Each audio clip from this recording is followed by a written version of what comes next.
অতিথিদের আমরা বরণ করে নিলাম একটি গাছের মধ্যে কাঁচ দিয়ে এবং উত্তরীয় পরিয়ে।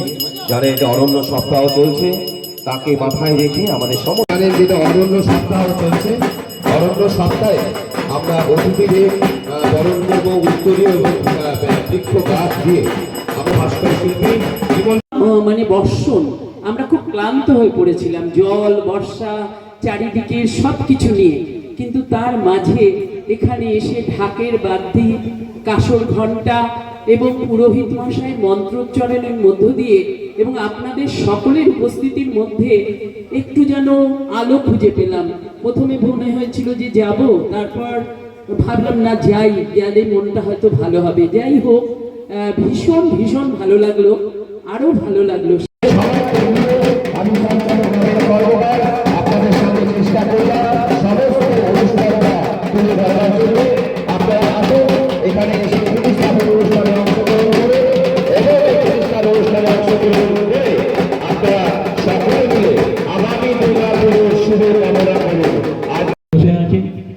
সমস্ত চিত্রশিল্পী বলুন, শিক্ষাবিদ বলুন, তাদের সামনে আমি দু এক কথা বলা মানে বেকার। তাই আমি তাদেরকে অনুরোধ করব, এবার এই ঘটি পুজোর মাধ্যমে আমাদের এবারে দুর্গা পূজা শুরু। নামটা দিয়েছি চির উত্তম এবং জানিয়ে জয় মাধবকে বলে আমি আমার ছোট্ট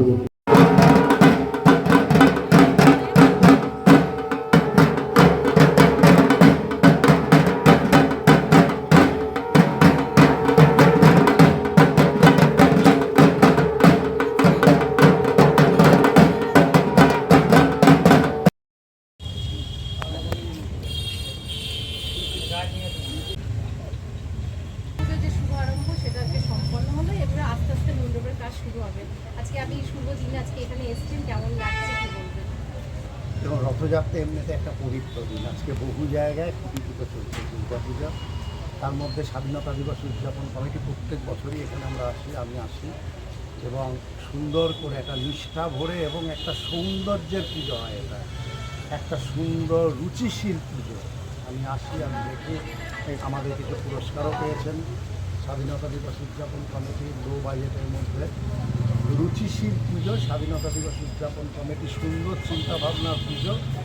এই পুজো এবছরও হোক এবং ভালোভাবে একটা অ্যাকচুয়াল পুজো কমিটির, দেখুন পুজো কমিটির একটা ব্যাপারই আমি বলি সব জায়গায়, সেটা হচ্ছে যে একটা পরিবর্তন হয়েছে। আমি চাই খুব ভালোভাবে চলুক, খুব ভালোভাবে উৎসব হোক, সারা উৎসব যেন সমস্ত জায়গায় মেতে ওঠে। আমাদের আর্টিস্টদের একটাই স্বীকৃতি যে আমরা আর্টিস্টরা যেসব জায়গায় আমরা কাজ করেছি সেই সব কাজ করে পেয়েছিলেন নায়ক ফিল্মের জন্য এবং পরবর্তীকালে দুটো ফিল্মে উনি জাতীয় পুরস্কার পেয়েছেন। একটা হচ্ছে এবারে রথযাত্রার দিনে একটি সুন্দর নামকরণের মধ্য দিয়ে খুঁটি পুজোর শুভ সূচনা হয়ে গেল। চির উত্তম এবারের ভাবনা মানুষের সামনে ছড়িয়ে যাবে, এটাই আশা করব। তাও এইখান থেকে কী বার্তা দেবেন? স্বাধীনতা দিবস উদযাপন সমিতি একটা ছোট্ট ক্লাব, ঠিক এমন একটা ক্লাব, এটা কোনো না, একটা ক্লাব। এই ক্লাব আমরা প্রতি বছর কিছু না কিছু শিল্পী, নতুন নতুন শিল্পী নিয়ে আসি এবং নতুন নতুন পরিকল্পনা, ব্যাপারটা পুরোটা সম্পূর্ণটাই আমার ওপরে। আমি ভাবি, তারপরে শিল্পীদের বলি, শিল্পীরা সেটা করে ওরা ভালো করে করার চেষ্টা করে। কারণ এই কাজটা শিল্পীদেরই কাজ, তাই তারা তাদের ভাবনা দিয়ে আবার নতুন করে তৈরি করে। প্রথম ভাবনাটা কিন্তু আমিই দিই। একদিন আগেই ভাবনাটা এসেছিল। এই ভাবনাটা আমরা এবছরে তো আমরা অনেকদিন আগেই, মানে জুন মাসে। অরণ্যবাবু, প্রতি বছরই স্বাধীনতা দিবস উৎসব উদযাপন সমিতি এক একটি ভাবনা নিয়ে মানুষের সামনে তুলে ধরে। এবারেও তাদের ভাবনা চির উত্তম। উত্তম কুমার সবার সাথেই রয়েছেন, আজও আছেন, আর তার সিনেমা আজও মানুষ দেখতে ভুলে না। জানাতে চাইছে যে উত্তমকে কেন সবাই মনে রাখে, আর সেখানে আপনি উপস্থিত, কী বলবেন? দেখুন, এটা তো একটা আইকনিক ফিগার। বাংলা আছে, বাংলা সিনেমা আছে, উত্তম কুমার নেই ভাবাই যায় না। এবং হয় কি, আমাদের যে সব আগেকার মহানায়ক নায়িকারা এসছেন, সকলে বিভিন্ন জায়গায় বিভিন্ন রকমভাবে সফল হলেও ঠিক তথাকথিত অফবিট ফিল্ম বা আর্ট ফিল্মে তাদের অনেকেরই সুযোগ ঘটে, তাদের কোনো খাটো করছি না। যেমন ধরুন উত্তমের নাম এলে স্বাধীনতা দিবস উৎসব উদযাপন সমিতি দেখতে দেখতে 13তম বর্ষে পদার্পণ করলো, আর এই 13তম বর্ষে ভাবনা চির উত্তম, যাই ভাবনা মানুষের সামনে তুলে ধরতেই তারা এই একটা পদক্ষেপ নিয়েছে, কি বলবেন? এটা তো সত্যি একটা অনন্য ভাবনা, কারণ উত্তম কুমার আমাদের জীবনের, যারা আমরা আজকে আমাদের উত্তম কুমারের সিনেমা ছোট বয়স থেকে দেখে আমরা বড় হয়েছি, এবং ওনাদের উত্তম কুমারের যে সমস্ত সিনেমাগুলো দেখেছি, এখনও দেখি, আমি প্রতিদিনই দেখি, এবং কোনো ছবিতেই এখনও অভিনয় জিনিসটা কিন্তু বোঝা যায় না সিনেমাতে। এটা এখন বোঝা যায় যেটা অভিনয় করছে, কিন্তু তখনকার সিনেমাতে আমরা যেটা দেখতাম, এটা যে কেউ অভিনয় করছে সেটা মনে হতো না।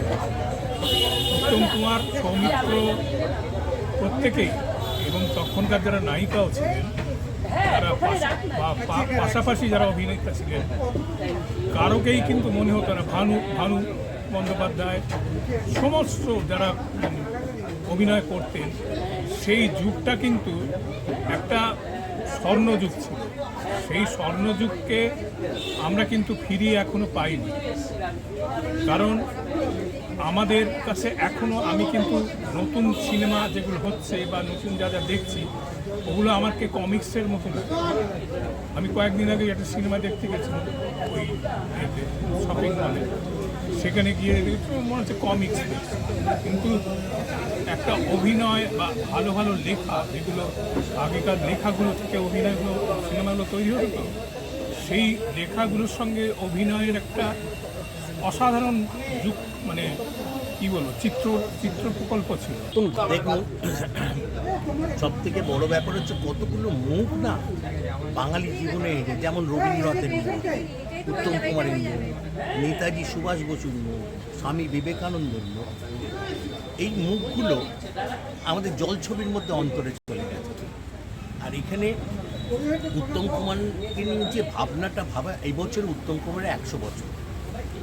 এবং সত্যি কথা বলতে কি, ছোট কেউ বাদ নাই বসে থাকে, কবে আবার উত্তম কুমারের বই আসবে, আর সেই ভাবনাকেই মানুষের সামনে ছড়িয়ে দিতে স্বাধীনতা দিবস উদযাপন সমিতি চিন্তাভাবনা নিয়েছেন, কি বলবেন? আমাদের ক্লাব স্বাধীনতা উদযাপন সমিতি প্রতি বছরই আমরা নতুনত্ব কোনো ভাবনা নিয়ে সবার সামনে চলে আসি। এবারেও কোনো একটি উপস্থাপনা করার চেষ্টা করছি। এবারে আমাদের সাবজেক্ট বা থিমের নাম হচ্ছে উত্তম কুমার, চির উত্তম। ওনার জীবনীটাকেই নিয়ে আমরা কাজ করছি। আমাদের শিল্পী সুমন ঘোষ, ওনার হাত ধরেই টোটাল ব্যাপারটা কী থিম হবে না হবে, টোটাল ভাবনা চিন্তা, theme song, artist, theme artist হচ্ছে সুমন ঘোষ, আর আমাদের যে প্রতিমা শিল্পী সে হচ্ছে অমিয় পাল। এবার উত্তম কুমারের টোটাল জীবনীটাকেই এখানে ছোটো করে আমাদের বাজেটের অনুযায়ী বা আমাদের জায়গা অনুযায়ী একটা আমরা তুলে ধরার চেষ্টা করছি। এখানে বিভিন্ন রকমের উনি শুনতে কী ধরনের সিনেমা করতেন, তারপর শেষ পর্যায়ে মানে ওনার যে পরপর যে পথ চলা, টোটাল জীবনের জার্নিটাকেই আমাদের প্যান্ডেলের মধ্যে আমরা টোটালটা দেখানোর চেষ্টা করি। শিল্পীদের প্ল্যাটফর্ম দেওয়ার চেষ্টা করে, আর সবচাইতে কম বাজেটের পুজো স্বাধীনতা দিবস উদযাপন সমিতি সেই ভাবনার মধ্য দিয়ে মানুষের সামনে ছড়িয়ে দিতে চায়, আর এবারেও তারা সেই রকমই একটা চিন্তাভাবনা করেছেন, কি বলবেন? আমরা তো প্রতি বছরই আমাদের একটা বাজেটে সীমাবদ্ধ থেকে থাকি, মানে আমাদের যে বাজেট যে বিশাল হয় তা না, মানে ওইটুকুর মধ্যেই আমরা চেষ্টা করি যাতে আমাদের থিমটা ভীষণ অল্প বাজেটের মধ্যে একদম অনেক কিছু যে দেখাতে পারবো তা তো হয় না, যে কম পয়সায় আর অনেক কিছু দেখাচ্ছি তা হয় না।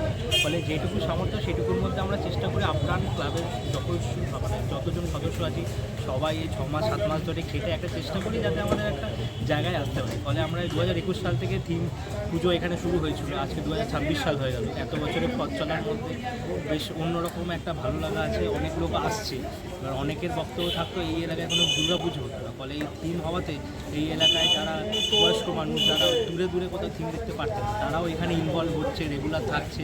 ফলে আমাদের এই জায়গাটা এখন অনেক খুব ব্যাপারটা পুরো প্যান্ডেল আর থিম মিলে একটা জায়গাটা জমজমাট হয়েছে। আশা করবো এবারেও সবার কাছেই আশা থাকবে যে আমরা নতুনত্ব কিছু দেখাতে পারবো, ভালো লাগবে। সবাই ভালো থাকবেন অবশ্যই।